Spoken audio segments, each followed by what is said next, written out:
ठीक है बच्चों, तो अब हम लोगों ने लास्ट वीडियो तक कहाँ तक बात की।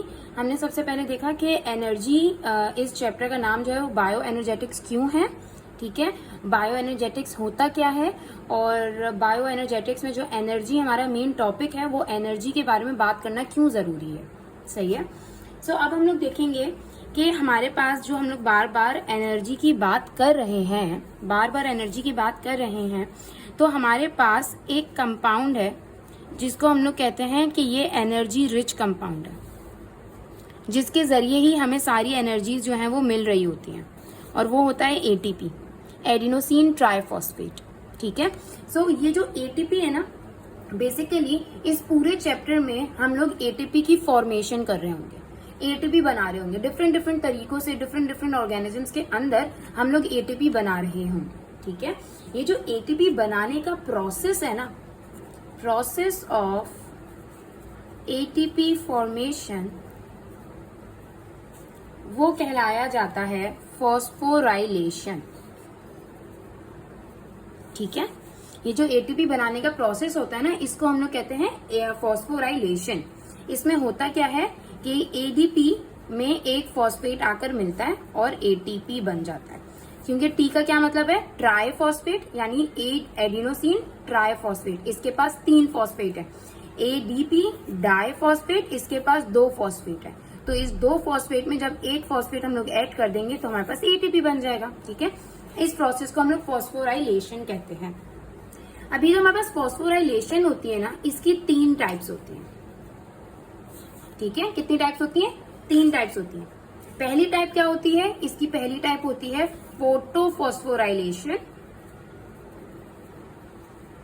सही है।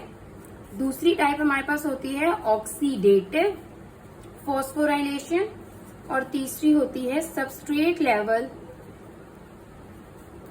फॉस्फोराइलेशन। ठीक है, इनके नामों में ही इनकी जो डेफिनेशन है ना वो छुपी हुई है। मैंने हमेशा कहा है ना, नामों से सिर्फ पकड़ो। ठीक है, फोटो मतलब लाइट, लाइट की मदद से फोटो फॉस्फोराइलेशन हो रही है, लाइट की मदद से एटीपी बन रहा है। ऑक्सीडेटिव, ऑक्सीडेशन एनर्जी, ऑक्सीडेशन एक प्रोसेस है। ठीक है, जो बॉडीज ऑर्गेनिजम्स के अंदर हो रहा होता है, उस प्रोसेस के प्रोडक्ट में एनर्जी जो है वो प्रोड्यूस होती है।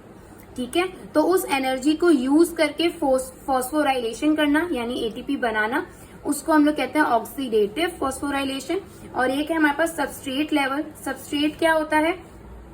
सबस्ट्रेट यूं समझें कि कोई रिएक्शन है, ठीक है, वो चल रहा है, ये रिएक्टेंट 1 था, उसका एक ये प्रोडक्ट बना, इसके बाद इसका कोई प्रोडक्ट बना, इसके बाद कोई प्रोडक्ट बना। ये जो इंटरमीडिएट प्रोडक्ट्स होते हैं ना, इनको हम लोग सबस्ट्रेट कहते हैं। ठीक है, तो किसी भी सबस्ट्रेट लेवल, किसी भी इंटरमीडिएट प्रोडक्ट की मदद से वो आपको एक फॉस्फेट देगा प्लस एनर्जी देगा एटीपी बनाने के लिए। ठीक है, तो इसको हम लोग कहते हैं सबस्ट्रेट लेवल फॉस्फोराइलेशन। ओके, तो ये हमारे पास 3 तरह की फॉस्फोराइलेशन होते हैं। 3 तरह की फॉस्फोराइलेशन होती है, photophosphorylation, oxidative phosphorylation and substrate level phosphorylation. ये क्लियर हुआ यहाँ तक? ठीक है, ये हम लोगों ने फॉस्फोराइलेशन की टाइप्स अभी तक हम लोगों ने की है। अब जो मैं सेकंड चीज बता रही हूँ ना, वो ये है कि जो एटीपी फॉर्मेशन है ना हमारे पास, एटीपी फॉर्मेशन के लिए, और लिविंग ऑर्गेनिजम्स में, सिर्फ प्लांट्स या एनिमल्स की बात नहीं कर रही हूँ, लिविंग ऑर्गेनिजम्स में 2 प्रोसेसेस होते हैं लिविंग ऑर्गेनिजम्स में। ठीक है, एक हमारे पास होता है फोटोसिंथेसिस और दूसरा होता है रिस्पायरेशन। ठीक है, एक क्या होता है? फोटोसिंथेसिस, दूसरा होता है रिस्पायरेशन। क्लियर हुआ यहाँ पर? अब यहाँ पर ना हम लोग यहीं पर थोड़े से इसके डिफरेंसेस कर लेते हैं जो हमारे बुक में मेंशन्ड है, और फिर उसके बाद हम लोग एक एक करके पहले फोटोसिंथेसिस पढ़ेंगे, फिर रिस्पायरेशन के बारे में और डिटेल में पढ़ेंगे। बुक में पहले फोटोसिंथेसिस समझाया गया है, फिर रिस्पायरेशन समझाया गया है, लेकिन मैं पहले रिस्पायरेशन समझाऊंगी, फिर मैं फोटोसिंथेसिस पर आऊंगी। लेकिन अभी जो है हम लोग ऊपर से इसके जो है वो डिफरेंसेस देख लेते हैं। बेसिकली फोटोसिंथेसिस जो होता है वो एक होता है एनाबॉलिक प्रोसेस।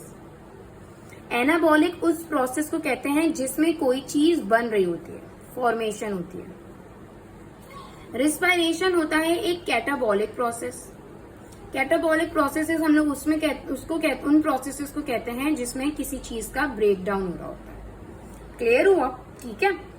फिर अच्छा, फोटोसिंथेसिस में असल होता क्या है? होता यह है कि जो लाइट एनर्जी को ट्रैप किए जाता है ना, उसको कन्वर्ट करते हैं केमिकल एनर्जी में। कैसे करते हैं, कौन सी केमिकल एनर्जी, ये सब हम लोग देखेंगे।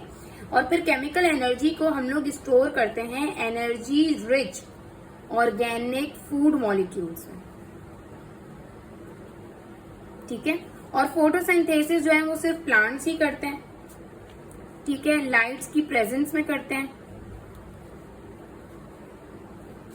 इसके अलावा ये प्लांट्स के क्लोरोफिल सेल्स में हो रहा होता है। ठीक है। इसके अलावा इसमें कार्बोहाइड्रेट जो है वो बनते हैं। किससे बनते हैं? कार्बन डाइऑक्साइड और वाटर की मदद से। अभी ये सारी चीजें ना सिर्फ सुनने वाली हैं। ठीक है, जो मैं सुना रही हूँ ना वो सिर्फ सुने और समझें जो समझा रही हूँ। इसको हम लोग जब डिटेल में पढ़ेंगे ना तो ये सारी चीजें क्लियर हो जाएंगी। फोटोसिंथेसिस जो है वो एक एनाबॉलिक प्रोसेस है। इसमें चीज की फॉर्मेशन हो रही होती है। इसमें किस चीज की फॉर्मेशन हो रही होती है? इसमें कार्बोहाइड्रेट बनते हैं। किसकी मदद से बनते हैं? कार्बन डाइऑक्साइड और वाटर की मदद से बनते हैं। और ये सिर्फ प्लांट्स में हो रहा होता है। प्लांट्स के पास क्लोरोफिल सेल्स होते हैं, तो उसमें जो है फोटोसिंथेसिस का प्रोसेस जो है वो होता है। क्या होता है इस प्रोसेस में कि ये लाइट एनर्जी को सबसे पहले ट्रैप करते हैं, फिर उसको कन्वर्ट करते हैं इनटू केमिकल एनर्जी, और फिर इस एनर्जी जो कन्वर्ट होकर हमारे पास केमिकल्स की फॉर्म में आई है उसको स्टोर करते हैं इन ऑर्गेनिक फूड मॉलिक्यूल्स जैसे कि कार्बोहाइड्रेट्स वगैरह। अब जो रिस्पायरेशन है, रिस्पायरेशन के बारे में हम लोगों ने देखा कि भाई ये एक कैटाबॉलिक प्रोसेस है, यानी इसमें किसी चीज का ब्रेक डाउन होता है। किस चीज का ब्रेक डाउन होता है? इसमें होता है ग्लूकोज का ब्रेक डाउन। ठीक है।